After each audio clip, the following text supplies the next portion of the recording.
శ్రీమాత్రే నమ. జయ గురు దత్తాత్రేయ నమ.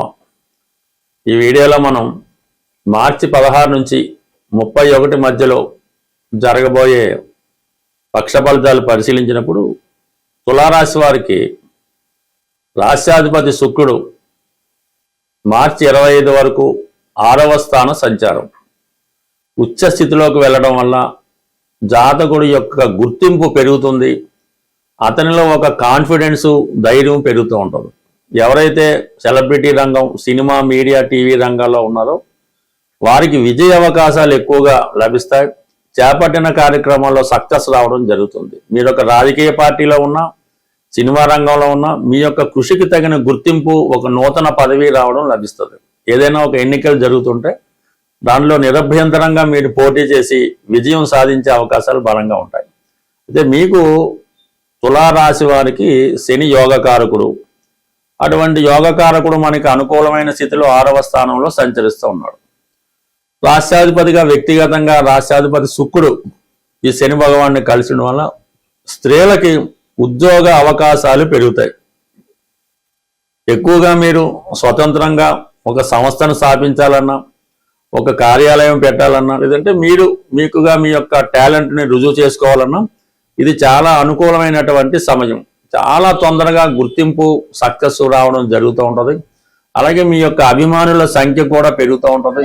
ఎక్కడికి వెళ్ళినా కూడా మంచి గుర్తింపు, ఫాలోవర్స్ రావడం జరుగుతూ ఉంటుంది. అయితే అనూహ్యంగా రవి కూడా అక్కడ రావడం జరిగింది. ఇదే పక్ష ప్రారంభంలో లాభాధిపతిగా ఉన్నటువంటి రవి 6వ స్థానంలో సంచరించడం వల్ల ఇది రాజకీయ నాయకులకు చాలా అనుకూలంగా ఉంటుంది. కోర్టు సమస్యలు కానీ, ఎటువంటి లావాదేవీలు అధికారులతో, ప్రభుత్వ సర్వీసు, ప్రభుత్వ ఆఫీసుల్లో ఇబ్బందులు ఉన్నా, అంటే మీకుగా ఉద్యోగపరంగా ఏదైనా సమస్య ఎదుర్కొంటుంటే అవన్నీ కూడా ఈ సమయంలో మీకు అనుకూలంగా రావడం జరుగుతుంది. ప్రధానంగా నిరుద్యోగులైనటువంటి యువతీ యువకులకి ఈ సమయంలో మీరు అటు ప్రభుత్వ ఉద్యోగం ప్రయత్నం చేసినా, ఒక ప్రైవేట్ సంస్థలో ప్రయత్నం చేసిన 100కి 100 ఉద్యోగ అవకాశాలు అన్నది చాలా సులభంగా ఈ రాశి వారు రావడం జరుగుతుంది. ముఖ్యంగా సినిమా పరిశ్రమ, టీవీ, మీడియా అటువంటి వారికి ఇంకా సులభంగా మీకు పదవి లభించే అవకాశం ఉన్నది. ఏదన్నా చిన్న ప్రయత్నంతో గొప్ప ఫలితం వస్తుంది. ఏ ప్రయత్నం చేయకుండా పదవి రావాలన్నా, పనులు అవ్వాలన్నా కూడా అయ్యే అవకాశం లేదు. కాబట్టి 100కి 100 ఈ సమయంలో ప్రయత్నించండి. ప్రధానంగా అటు రుణ ప్రయత్నాలు ఫలిస్తాయి. ప్రస్తుతం ఉన్న రుణ సమస్యల నుంచి కూడా బయటపడే అవకాశం ఉన్నది. ఇక గురువు ఎలాగా మనకి భాగ్యస్థానంలో అనుకూలంగా ఉండడం జరిగింది. భాగ్యంలో ఉన్నటువంటి గురువు పంచమ దృష్టితో రాశిని వీక్షించడం వల్ల అదృష్టం మీతోనే ఉన్నది. ప్రయత్నం మీరు చేస్తే ఫలితం మాత్రం 100% పొందడం జరుగుతూ ఉంది. ఇక ప్రధానంగా పంచమ స్థానంలో మరి రాహుగ్రహం, కుజగ్రహం, భాగ్యాధిపతి బుధగ్రహం, ఇవి అటు సినిమా రంగం, రాజకీయ రంగం వాళ్ళకి అనుకూలంగా ఉంటుంది. కానీ వ్యక్తిగతంగా బలహీనతలు ఉన్నవారికి, ఈ స్పెక్యులేషను, షేర్ మార్కెట్, జూదంలో ఉన్నవాళ్ళు చాలా జాగ్రత్తగా వ్యవహరించవలసి ఉంటుంది. మీ సలహాల వల్ల ఇతరులు నష్టపోవడం కూడా జరుగుతుంటుంది. కాబట్టి ఆర్థిక సంబంధించిన విషయాల్లో చాలా జాగ్రత్తగా వ్యవహరించాలి. బాగా నమ్మకం ఉన్నటువంటి వ్యక్తి మిమ్మల్ని మోసం చేయడం జరుగుతుంది. ఏదో కారణం వల్ల, అంటే అది ప్రేమికుల మధ్య ఎడబాటు రావచ్చు, మీరు నమ్మిన వారు కూడా మిమ్మల్ని మోసం చేసే అవకాశం ఉంది. కాబట్టి ఈ విషయంలో చాలా జాగ్రత్తగా వ్యవహరించండి. పూర్తిగా ఎవరిని నమ్మవద్దు. మీరు ఎవరినైతే పూర్తిగా నమ్ముతారో వాళ్ళే మీకు మోసం చేస్తారు. కాబట్టి సాధ్యమైనంత వరకు ప్రధానమైనటువంటి విషయాలు, ఆర్థిక సంబంధించిన విషయాలు, మీ వ్యక్తిగత రహస్యాలు ఇతరులకు చెప్పకుండా అవి మీ వద్దే దాచుకుంటే మీరు చాలా సేఫ్గా నిద్రపోగలుగుతారు. ఎప్పుడు ఎవరు ఎటువంటి ఇబ్బంది పెడతారో అన్నటువంటి ఆందోళన ఈ రాశి వారికి ఎక్కువగా ఈ రాహుగ్రహం పంచమ స్థానంలో ఉండడం వల్ల ఇబ్బంది కలుగుతూ ఉంటుంది. సో ఏదైనా ఈ విషయంలో జాగ్రత్తగా ఉండండి. మీ రహస్యాలు ఎవరికి చెప్పకుండా మీరు జాగ్రత్తగా కాపాడుకోవడం మంచిది. అయితే భాగ్యస్థానంలో గురువు, అలాగే లాభస్థానంలో ఉన్నటువంటి కేతువు మీకు ఆధ్యాత్మిక సంపద, ఎవరో ఒక బాగా మేధావులు, మంచి అనుభవం ఉన్న వ్యక్తులు మీకు సదా మీకు సలహా ఇస్తూ ఉంటారు. మీరు వేసే ప్రతి అడుగు ఒక పెద్దల సహకారంతో వేయడం వల్ల మీ యొక్క సక్సెస్కి దైవభక్తి కూడా తోడై సంపూర్ణ విజయ అవకాశాలు పొందడానికి ఈ గ్రహస్థితి మీకు చాలా అనుకూలంగా ఉండడం జరిగింది. ప్రేక్షకులకు ఉగాది శుభాకాంక్షలతో పాటు మరి ఈ పక్షంలోనే ఉగాది వస్తుంది 19వ తారీఖున, అలాగే 27వ తారీఖున శ్రీరామనవమి ఉంది, అంటే ఉగాది కొత్త సంవత్సరం ప్రారంభం. అందువలన ఆ రోజు కంపల్సరీగా మీరు పంచాంగ శ్రవణం, అది టీవీలో చెప్పినా ఎక్కడ దేవాలయంలో జరుగుతున్నా కంపల్సరీగా మీరు ఈ ఉగాది పంచాంగ శ్రవణాన్ని వినవలసి ఉంటుంది.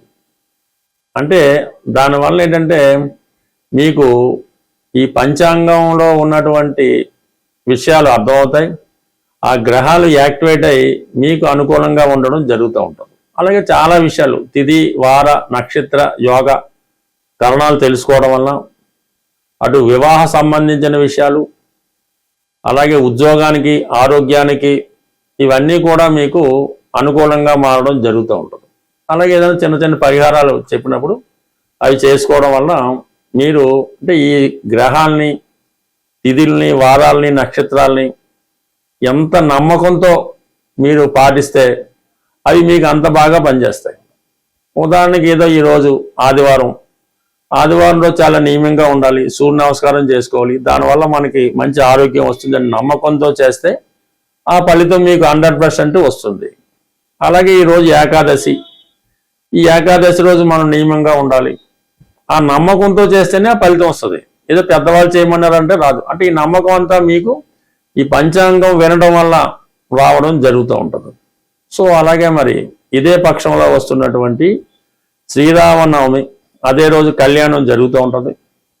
ఎవరైతే వివాహం కొరకు ఎదురు చూస్తున్నారు, అంటే పెళ్లి కాని అమ్మాయిలు కానీ అబ్బాయిలు కానీ కంప్లీట్గా మీరు ఆ రోజు చక్కగా, అంటే పెళ్లి కొడుకు అంత అందంగా తయారవక్కర్లేదు కానీ చక్కగా మంగళ స్నానం చేసి నూతన వస్త్రాలు ధరించి పెళ్లి కొడుకు వెళ్ళినట్టు మీరు ఆ శ్రీరామ పట్టాభిషేకం జరుగుతున్నటువంటి, అంటే శ్రీరామ కళ్యాణం జరుగుతున్నటువంటి చోటికి వెళ్ళడం, అలాగే అమ్మాయిలు కూడా అంత భక్తితో వెళ్ళడం వల్ల ఆ శ్రీరామనవమి కళ్యాణం సంపూర్ణంగా తిలగించి మంగళసూత్రం కూడా అయిన తర్వాత తలంబ్రాలు వాటిలో కూడా పాల్గొని కొన్ని తలంబ్రాల బియ్యం, అంటే అవి దైవికంగా మీ మీద పడినా ఓకే, లేదంటే కొన్ని తలంబ్రాల బియ్యం మీరు వ్యక్తిగతంగా తెచ్చుకొని మీ తల మీద వేసుకున్నాం, పెద్దవాళ్ళు ఎవరైనా ఆ తలంబ్రాల బియ్యాన్ని తీసుకొచ్చి మీ పెళ్లి కాని పిల్లల మీద వేయటం వల్ల వారికి తొందరగా వివాహం అన్నది 100కి 100 జరిగే అవకాశం ఉంది.